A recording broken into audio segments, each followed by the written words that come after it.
Friends, आप कैसे हो। ये जो है आपका एसएससी 2020 सीजीएल का क्वेश्चन है इंग्लिश का। इससे आपको आइडिया होगा कि बहुत ज़्यादा एडो का क्वेश्चन पूछेगा, तो एसएससी सीजीएल लेवल का ही पूछेगा। इससे ज़्यादा हार्ड और हो भी क्या सकते हैं। तो चलिए देखते हैं। मेरा बहुत ज़्यादा इंग्लिश बहुत अच्छा नहीं है। स्कूल टाइम के बाद इंग्लिश से उतना वास्ता नहीं, क्योंकि बीपीएससी में कभी पूछता नहीं था इंग्लिश। ठीक है, तो फिर भी हम लोग जो है क्वेश्चन को एक बार जो है कि गो थ्रू हो जाते हैं, किस टाइप के क्वेश्चन पूछे जाते हैं एसएससी सीजीएल के। ठीक है, तो चलिए, जो 76 नंबर जो प्रश्न है आपका, इसमें जो क्वेश्चन है, select the antonyms of the given word hilarious. तो हिलेरियस का यानी कि उल्टा एंटोनिम्स का जो है शेयर्ड होगा।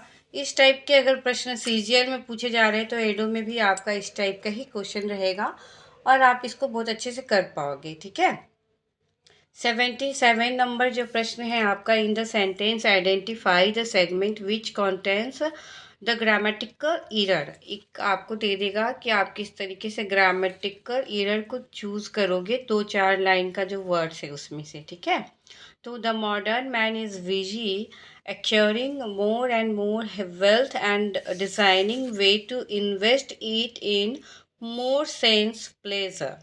तो यहाँ पे ग्रामेटिकल एरर क्या है, इन मोर सेंस प्लेजर्स। ठीक है, तो ये यहीं पे आपका गलती हो जाता है। पहला जो आपका ए आंसर है। 78 नंबर देखते हैं हम लोग, select the most appropriate word to fill in the blanks. क्या डालेंगे, it is an auspicious day to start your new business. ये जो आपका है, इसमें ओमिनस तो नहीं होगा, ओकेजनल तो नहीं होगा। Occasional day to start your new business, occasional भी नहीं हो सकता है। तो ये कॉमन सेंस से आप अपना लगा सकते हो। 79 नंबर प्रश्न देखो, select the synonyms of the given words. Pathetic का क्या होता है, पिटीफुल होता है। बहुत सारा ऐसा वर्ड है जिसका मीनिंग मुझे भी नहीं पता चलता है, बाद में मैं इसका आंसर देखती हूँ। ठीक है, 80 नंबर प्रश्न देखते हैं, select the most appropriate word to substitute the underline word of the given sentence. If no substitution is required, select no improvement। तो इसमें है आपका, there is a great degrade in values in modern age। तो चलिए, ये word है आपका, ये पढ़िए 80 नंबर क्वेश्चन का। There is a great degrade in values in modern age, तो इसका होगा डिग्रेडेशन ऑफ वैल्यूज़। ठीक है, 81 नंबर प्रश्न देखते हैं, select the correct indirect form of the given sentence. इसका होगा, he said to me what are you doing. इसका ये आंसर होगा, he asked me what I was doing. ठीक है, यही आंसर लग रहा है। बाकी आप ऑप्शन पढ़ोगे तो खुद ही आपको कुछ भी इंग्लिश नहीं पता है, तो ये बेसिक है, बेसिक नॉलेज ही है, इतना आपको बन जाएगा। ठीक है, इसके बाद हम लोग पैसेज देखते हैं। 4 पैसेज आपके रहेंगे, साइनो एंटो से 2-4 क्वेश्चंस रहेगा आपका, वन वर्ड सब्स्टिट्यूशन से प्रश्न रहेंगे 2-4 आपके। इसी तरीके से आपका इंग्लिश में भी प्रश्न पूछा जाएगा। ठीक है, चलिए इसमें पढ़ते हैं हम लोग। Machine were made to be men's servant, 8 men has grown so. तो पहला आपका फिल इन द ब्लैंक्स दिया रहेगा, तो सो में हम लोग क्या डालेंगे। 82 का जो ऑप्शंस है देखिए, डिपेंडेंट, शो डिपेंडेंट ऑन। ठीक है, अब वर्ड से ही देखोगे, डिपेंडेंट के बाद ऑन आ रहा है, on them that they are in a fair way to become his masters. Already men spend most of their lives looking after and waiting upon machines. Machines are very stern bosses. They must be fed with coal and आपका हो जाएगा 4 number हो जाएगा आपका given. ठीक है, given petrol to drink and oil to wash with and must be kept at an optimum optimum temperature. तो आपका ऑप्टिमम टेम्परेचर ही होता है, बाकी ऑप्टिमिस्ट होगा नहीं, ऑप्शनल टेम्परेचर होता नहीं है, आउटडेटेड टेम्परेचर होता नहीं है। तो ये बहुत ही आपका जो है बहुत ही ईजी प्रश्न रहेगा इस टाइप का, जो बेसिक्स भी आपको पता है, आप मैट्रिक तक पढ़े हो, फिर भी आप बना दोगे। ठीक है, अगर इस टाइप का पूछा तो। फिर हम लोग देखते हैं जो क्वेश्चंस है आपका, इसमें जो क्वेश्चन है आपका 87, 87 देखिए क्या बोल रहा है, select the wrongly spelled word. कौन सा ऐसा जो वर्ड है जो स्पेलिंग जिसकी गलत है। तो आपका ना वो स्पेलिंग वाला जो सिस्टम है यहाँ थोड़ा गड़बड़ हो सकता है अगर आपको बहुत ज़्यादा इंग्लिश नहीं पता है तो, ठीक है। तो इसमें ये गलत है, आपका ए आंसर गलत है, ठीक है। बाकी आपका पशुयन मेंशन एक्सटेंशंस ये सही है, ओके। 88 नंबर प्रश्न देखते हैं हम लोग। Select one word for the following groups of word. A period of 10 years को हम लोग डिकेड्स कहते हैं। One word substitution. Select the most appropriate meaning of the given item. Items जो 89 क्वेश्चन है इसका आइटम्स क्या होगा, ऑन सैंक्स मेयर, तो इसका होगा ऑन फुट, ऑन फुट होगा इसका आंसर, ठीक है। अब आइए 90 नंबर प्रश्न देखते हैं हम लोग। Select one word for the following group of words. One who leaves his own country to settle in other another, दूसरी जगह पे जो कि सेटल हो रहे हैं अपने कंट्री अपने देश को छोड़ के। तो इसका जो है वन वर्ड चाहिए आपको, तो टूरिस्ट होगा। 91 नंबर प्रश्न देखते हैं। Given below are 4 jumble sentence out of the given option. Pick the one that gives their correct orders. तो किस तरह से आप ऑर्डर्स में आपको सजाओगे इसको, तो 2 3 1 4। पहले 2 number, a change that is conductive to happiness may be term as progress. फिर तीसरा नंबर आपका होगा, but different people find happiness in different things.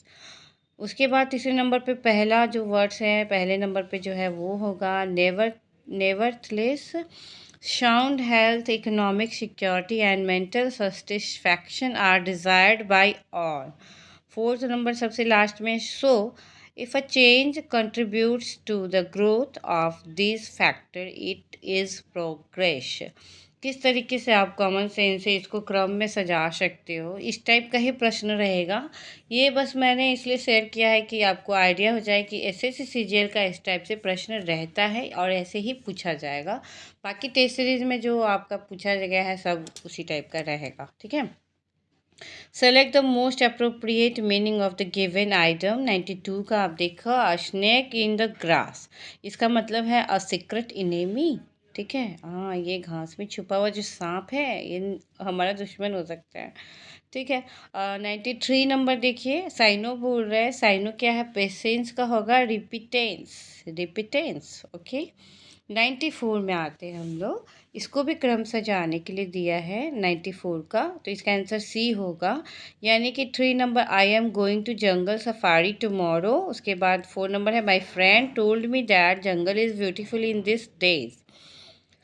Can I borrow your camera. चौथा नंबर पे आपका आ गया दो नंबर का जो है वो, I will give it back to you next week. ये आप आराम से बना लोगे कॉमन सेंस से, ठीक है। बाद में आपका 95 जो है, most appropriate segments to substitute the underline segments of the given sentence. If no substitution is required select no improvement. तो आपका ये है, a man in need pleaded for help, तो इसका आंसर होगा आपका नो इम्प्रूवमेंट। 96 में देखते हैं हम लोग। 96 का क्वेश्चन देखिए, select the most appropriate word to fill in the blanks. आपको इसमें डालना है फिल इन द ब्लैंक्स में ही, उसके बाद fill in the blanks, a heinous crime, तो क्राइम के लिए कमिटेड, ठीक है, कमिटेड हीनियस क्राइम। 97 नंबर देखते हैं हम लोग। In the sentence and identify the segment which contains the grammatical error. Grammatical error से आपको प्रश्न रहेगा, वन वर्ड सब्स्टिट्यूशन से रहेगा, साइनो एंटो से रहेगा, फेज रहेगा, आपको आइडम्स रहेगा, और आपका जो है एक पैसेज टाइप का रहेगा। बस इतना ही आपको करना है, इसी को अच्छे से करना है, ठीक है। 97 देखिए, तो आपको पूछा है, the prime minister along with the other ministers have left for America. Have left, अच्छा ये तो पढ़ने से ही लग रहा है, have left for America. Have के साथ लेफ्ट, ये बिल्कुल ही आपको पता चल जाएगा। 98 देखते हैं हम लोग। Select the antonyms of the given words. Antonyms लगाना है आपको गिवन वर्ड्स के लिए। तो इसका आंसर होगा बी। बी आंसर होगा, मतलब कि आपको वर्ड्स का उल्टा देना है, ठीक है। 99 नंबर प्रश्न देखते हैं। Select the wrongly spelled words. Practical का स्पेलिंग ये तो नहीं होता। फ्लैसी सही है, एलिगेंट सही है, फ्लेक्सिबल सही है, पर प्रैक्टिकल प्रैक्टिकल का ये स्पेलिंग तो बिल्कुल भी नहीं होगा। ये तो चौथा क्लास का बच्चा भी बना देगा। Select the correct active form of the given sentence. Active form होना चाहिए आपका the people was arresting the thief.